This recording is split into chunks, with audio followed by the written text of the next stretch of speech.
In 1985, Apple's board of directors fired Steve Jobs. Not a random executive, not a department head, the co-founder, the man who had started the company in his parents' garage 9 years earlier, the man whose name was synonymous with the company itself. They escorted him out of the building he had built. For 11 years, Apple slowly fell apart without him. They burned through CEOs. They hemorrhaged market share. By 1997, the company had lost $1.8 billion and was weeks away from bankruptcy. Then they bought back the company Jobs had founded after leaving for $429 million. And with it, they got Jobs back. What happened next is the greatest corporate comeback in history. The iPod, the iPhone, the iPad, the App Store, the iMac. Product after product that didn't just succeed, they redefined entire industries. In Jobs' final year as CEO, Apple's revenue hit $108 billion. The company he had been fired from became the first in history to reach a $1 trillion market cap. Today we're breaking down the full story: the founding, the firing, the wilderness years, and the return that changed everything. The garage in 1976. Two college dropouts started a company in a garage in Los Altos, California. Steve Jobs and Steve Wozniak were an unlikely pair. Wozniak was the engineer, methodical, technical, brilliant at building things. Jobs was everything else: the visionary, the marketer, the person who looked at Wozniak's circuit board and saw not a technical achievement, but a product that could change the world. Their first product, the Apple One, was literally a circuit board. No case, no keyboard, no monitor. You had to supply all of that yourself. They sold it for $666.66. But Jobs understood something most people in the industry didn't yet.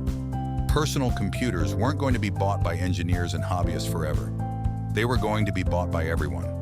And for everyone to buy them, they had to be simple, beautiful, human. The Apple II launched in 1977, the first personal computer in a plastic case with color graphics. It was a commercial breakthrough. Within 8 years, Apple went from $0 to $1.5 billion in revenue. The 1984 moment. In 1984, Jobs introduced the Macintosh with what became the most famous commercial in advertising history. Directed by Ridley Scott and aired during the Super Bowl, the 1984 ad showed a woman running through a gray dystopian world of conformity, representing IBM, and hurling a hammer through a giant screen. The tagline, "On January 24th, Apple Computer will introduce Macintosh, and you'll see why 1984 won't be like 1984." It aired once. It changed advertising forever. Jobs understood that Apple wasn't just selling computers. It was selling an identity, a rebellion against conformity, a belief that technology should be for individuals, not institutions. That philosophy, technology as a form of self-expression, is what made Apple different from every other company in the industry. And it was entirely Jobs' creation. The power struggle. Despite the Macintosh launch, things inside Apple were deteriorating. Jobs had recruited John Sculley, the president of Pepsi, to be Apple's CEO in 1983. The pitch Jobs used to convince him has become one of the most famous lines in business history. Do you want to sell sugar water for the rest of your life? Or do you want to come with me and change the world? Sculley came, and within 2 years he had convinced Apple's board that Jobs was the problem. Jobs was difficult, brilliant but difficult. He was demanding, unpredictable, and convinced that his vision was always right. He clashed with Sculley over the direction of the Macintosh. He clashed with the board over strategy. He alienated people who were trying to help him. In May 1985, the board voted to remove Jobs from his role as head of the Macintosh division. Jobs tried to fight it. He failed. In September 1985, he resigned from Apple entirely, selling almost all of his shares on the way out. The man who had co-founded the company, who had defined its identity, who had created its most iconic products, was gone. Apple without Jobs. What followed was 11 years of slow decline. Sculley and then 2 CEOs after him tried to run Apple without its creative core. They made incremental products. They chased market share with cheaper computers. They licensed the Mac operating system to other manufacturers. a decision Jobs would later call one of the worst in the company's history. By 1996, Apple's market share had collapsed. Microsoft Windows was dominating the PC market. Apple was burning through cash. The company that had once been the most exciting in Silicon Valley was now being written off as a cautionary tale. Michael Dell, the founder of Dell Computers, was asked what he would do if he ran Apple. His answer, "I'd shut it down and give the money back to shareholders." Apple was that close to being over. Next and Pixar. While Apple was falling apart, Jobs was rebuilding himself. He founded Next in 1985, a company focused on building high-end computers for universities and businesses. Next never became a commercial success. The hardware was too expensive, the market too narrow, but the software Jobs was building at Next, a sophisticated operating system called NextStep, was quietly becoming the most advanced in the industry. That software would matter more than anyone knew. Simultaneously, Jobs made what looked like a side investment that turned into something far bigger than his main company. In 1986, he bought a small graphics division from Lucasfilm, George Lucas's production company, for $10 million. He renamed it Pixar Animation Studios. At the time, it was a struggling technology company trying to sell expensive graphics hardware to film studios. Jobs kept funding it year after year, even as it burned through money with no clear path to profitability. Then in 1995, Pixar released Toy Story, the world's first fully computer-animated feature film. Toy Story was a cultural phenomenon. It won a Special Achievement Academy Award. It launched a franchise that would generate billions, and it turned Pixar into the most respected animation studio in the world. When Disney acquired Pixar in 2006, Jobs, who owned 50% of the company, received $7.4 billion in Disney stock, making him Disney's largest individual shareholder. The side project had made him a billionaire, the $429 million Trojan horse. By 1996, Apple was desperate. They had tried to build their own next-generation operating system for years and failed. They needed new software, fast. They looked at two options: BOS, a modern operating system built by a former Apple executive, and NextStep, Steve Jobs' operating system from Next. They chose NextStep, and with it, they got Jobs. Apple acquired Next for $429 million in December 1996. Jobs returned to Apple as an advisor. Within months, the board fired CEO Gil Amelio. And in September 1997, 12 years after being escorted out, Steve Jobs became Apple's interim CEO. He was 42 years old. The company he had co-founded was weeks from bankruptcy. The 90-day triage Jobs moved with surgical precision. He cut Apple's product line from dozens of models to four, just four.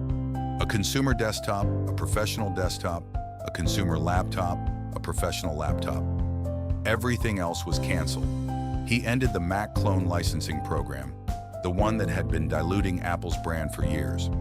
He called Microsoft, Apple's biggest competitor, and negotiated a $150 million investment that gave Apple the credibility and cash it needed to survive. And then he started building the products that changed everything. In 1998 came the iMac, a translucent, colorful, beautiful computer that looked like nothing else on the market. It sold 800,000 units in its first 139 days. In 2001 came the iPod, 1,000 songs in your pocket. It didn't just win the MP3 player market, it created a new relationship between technology and music. In 2003 came iTunes and the iTunes Store, which fundamentally restructured how music was bought and sold, ending the album era and beginning the single era. And then in January 2007, Jobs walked onto a stage in San Francisco and said, "This is a day I have been looking forward to for 2.5 years. Every once in a while, a revolutionary product comes along that changes everything. Today, Apple is going to reinvent the phone." The iPhone. In its first year, the iPhone generated $1.4 billion in revenue. Today, it is the most profitable consumer product in history, generating more revenue annually than most Fortune 500 companies.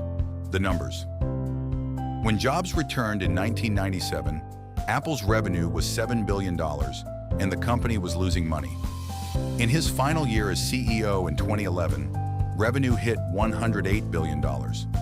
Apple became the first company in history to reach a $1 trillion market cap in 2018 under Tim Cook, building on the foundation Jobs had created. Today, Apple's market cap exceeds $3 trillion. It is the most valuable company in the history of capitalism. The company Michael Dell said he would shut down and return the money to shareholders is now worth more than the entire GDP of the United Kingdom. The real legacy. But here's what the numbers miss. Jobs didn't just build a successful company. He proved something about the relationship between creativity and commerce that the business world had always been skeptical of. He proved that the most beautifully designed product usually wins. That simplicity is a competitive advantage. That knowing what to say no to is more important than knowing what to say yes to.